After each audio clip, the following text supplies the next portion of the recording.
My buddy runs a small used car lot, and last month he called me half annoyed, asking if I would take a minivan off his hands before he sent it to auction.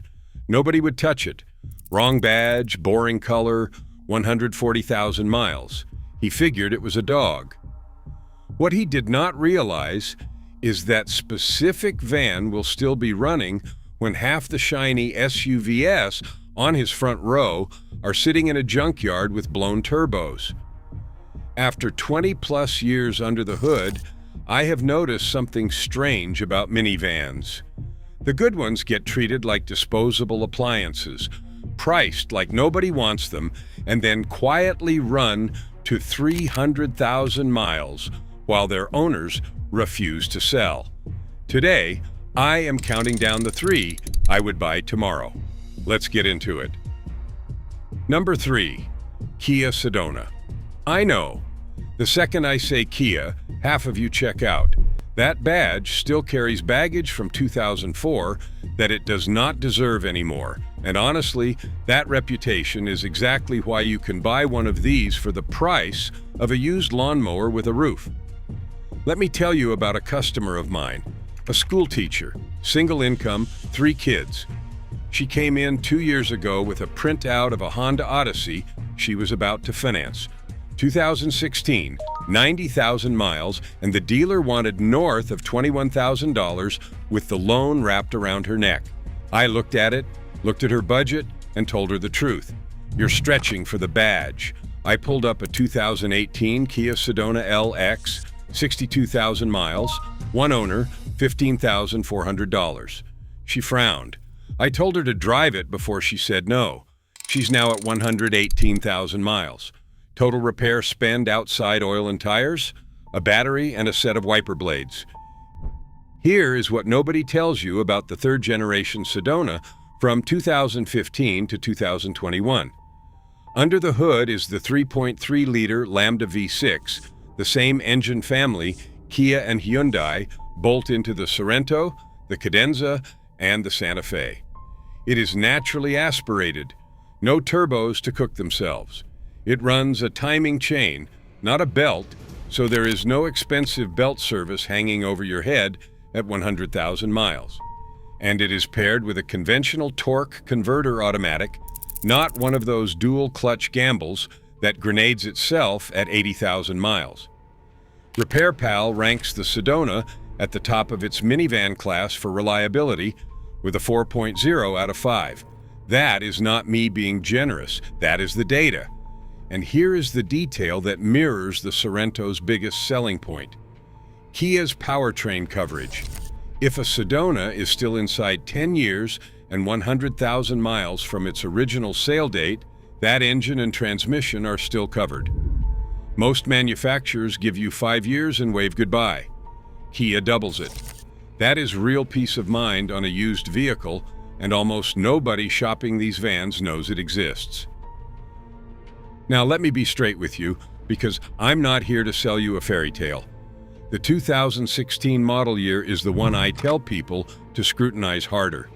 That year drew the most owner complaints about oil consumption, and it caught some electrical recalls involving the turn signals and headlights.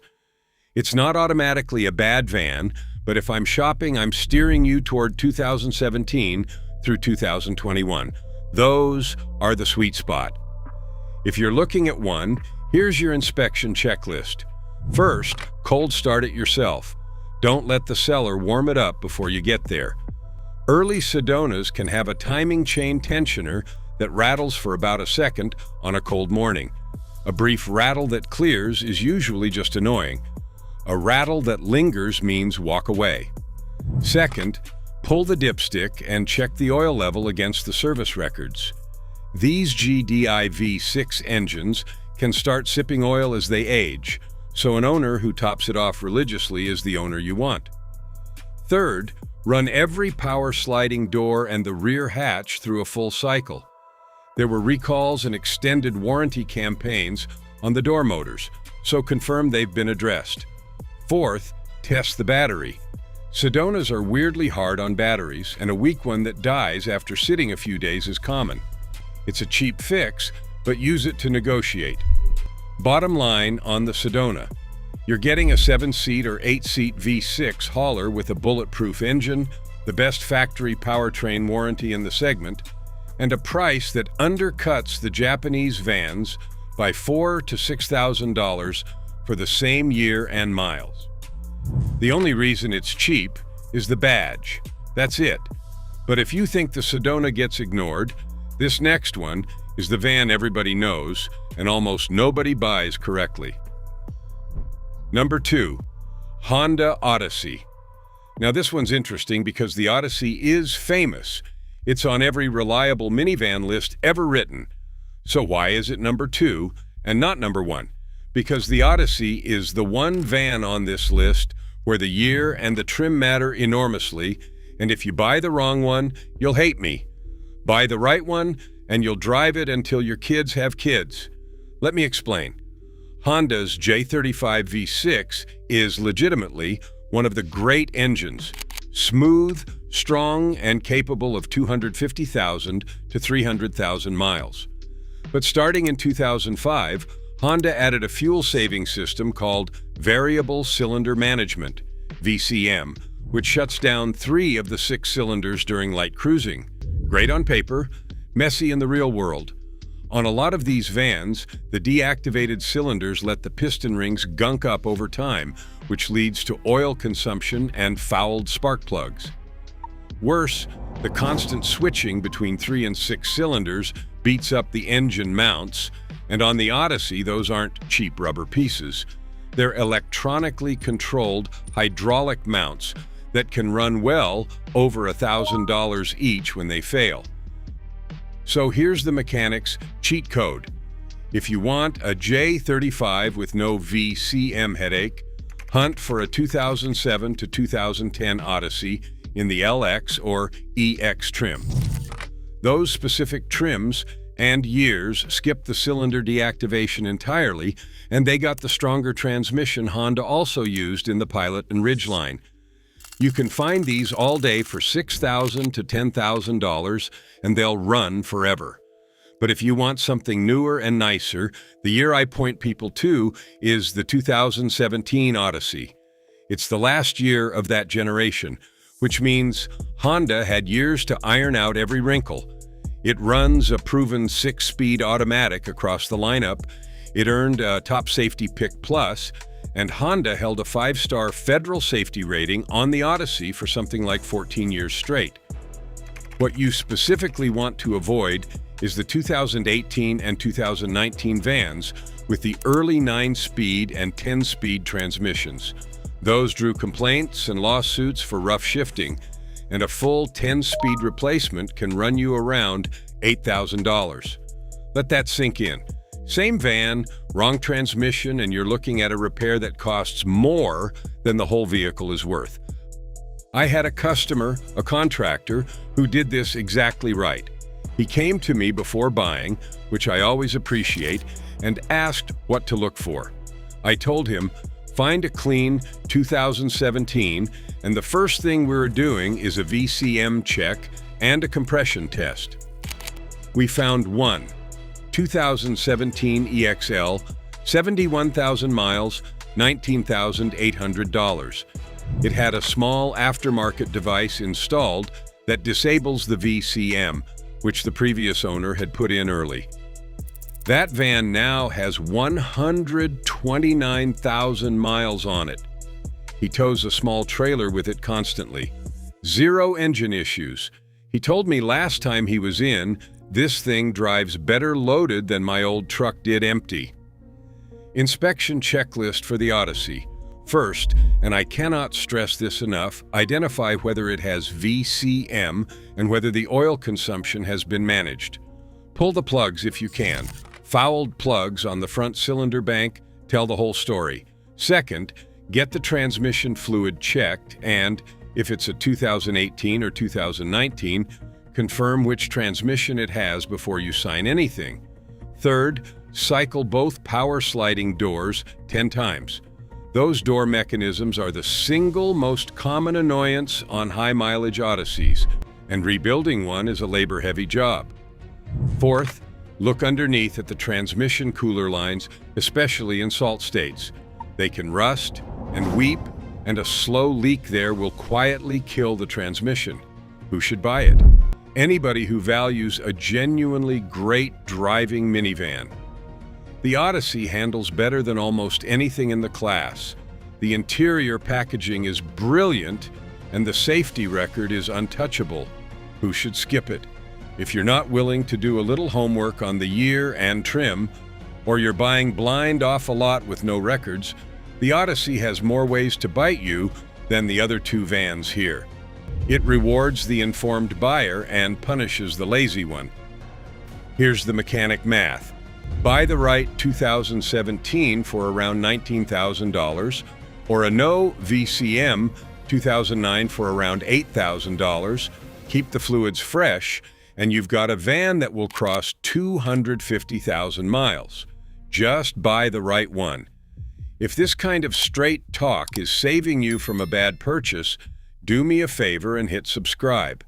I've got more videos breaking down the exact vehicles dealers push versus the ones that actually make sense. Which brings me to the one I recommend more than any other minivan on earth. Number 1. Toyota Sienna. If the Highlander is the SUV nobody appreciates until they own one, the Sienna is its minivan twin, and I mean that literally because they share the same heart. Let me tell you about the customer who changed how I think about these vans. A few years back, a guy in his 50s, retired, rolled in with a 2008 Sienna. He wanted me to give it a full inspection because he was thinking about finally replacing it. I put it on the lift. It had 291,000 miles. Original engine, original transmission. I pulled codes, checked compression, inspected the undercarriage, and I came back out and told him, "Sir, I'm not going to help you replace this. There's nothing to replace." He had done a water pump, a couple of idler pulleys, brakes, and oil. That was it. He kept the van. Of course he did. Here's why I'm obsessed with the Sienna from 2011 through 2020. Under the hood is Toyota's 3.5-liter V6, the 2GR family. And this is the same engine philosophy that powers the Highlander, the Camry V6, the Avalon, and the Lexus RX 350. Same block, same legendary reputation. This is arguably one of the most reliable V6 engines Toyota has ever produced, and that's a high bar. It's naturally aspirated, so there's no turbo waiting to fail. On the 2017 and newer Siennas, it uses a timing chain designed to last the life of the engine.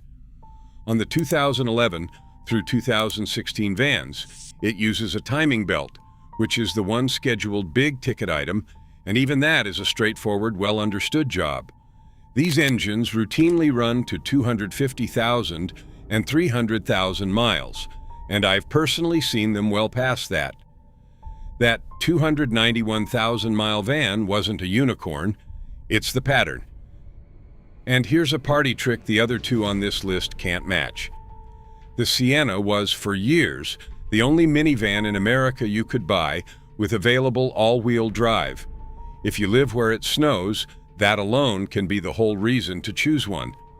Let's talk numbers, because this is where it gets almost unfair. The average annual repair cost on the Sienna runs lower than the minivan segment average in the mid-500s a year, and a huge chunk of that is just routine wear. Compare that to what people white-knuckle spend on European vans, and it's not a contest. When something does need doing, it's honest work.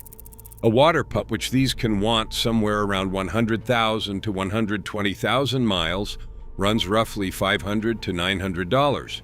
A timing belt on the older ones in the $700 to $900 range if you do the water pump at the same time, which any good shop will recommend. These are real numbers from real work, not dealer scare quotes. Now I am going to give you the same honesty I gave you on the others. On the earliest two GR engines, the 2005 to 2008 vans, there was a rubber VVTi oil line that could fail, and Toyota issued a recall to replace it with a metal line for free. If you are looking at an older one, just confirm that recall was done. It takes 30 seconds to check the VIN. Some of those early engines also had an oil consumption service bulletin.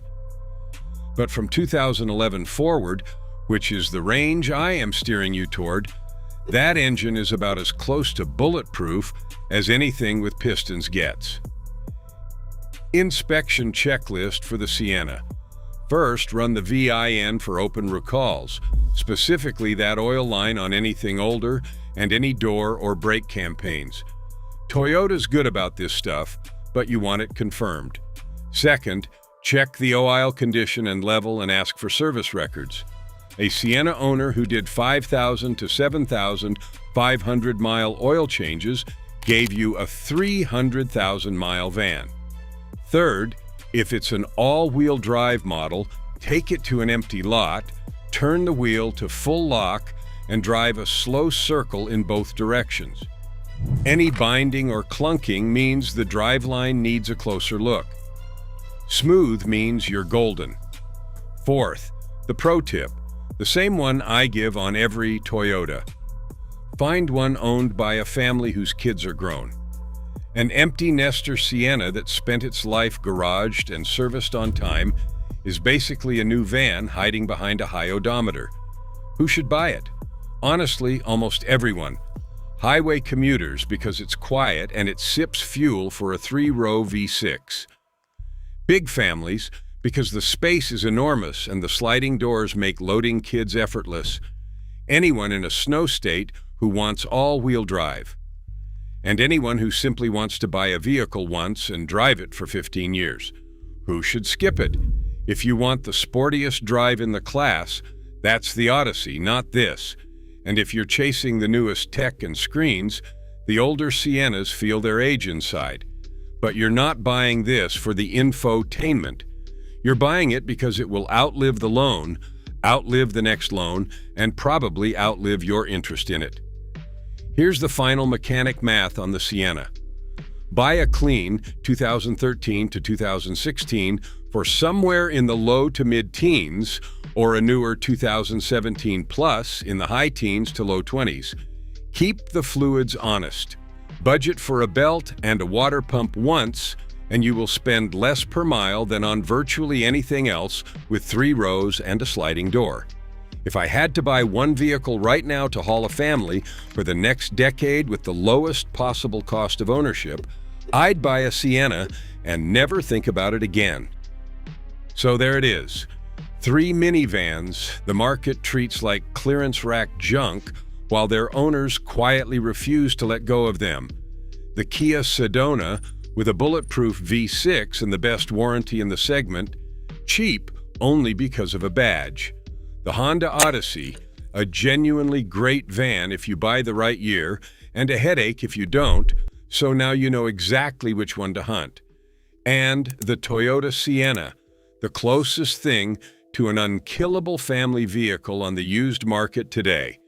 You now know 3 vans you can buy for well under the price of a new economy car that will run past 250,000 miles with nothing but maintenance. Next time you're on a lot and the salesman tries to steer you toward a flashy 3-row SUV with a turbo and a lease return smell, you'll know better. If this helped, hit that like button, subscribe for more truth the dealerships won't tell you, and I'll see you in the next one. Take care of the van, and it'll take care of your family. Take it or leave it.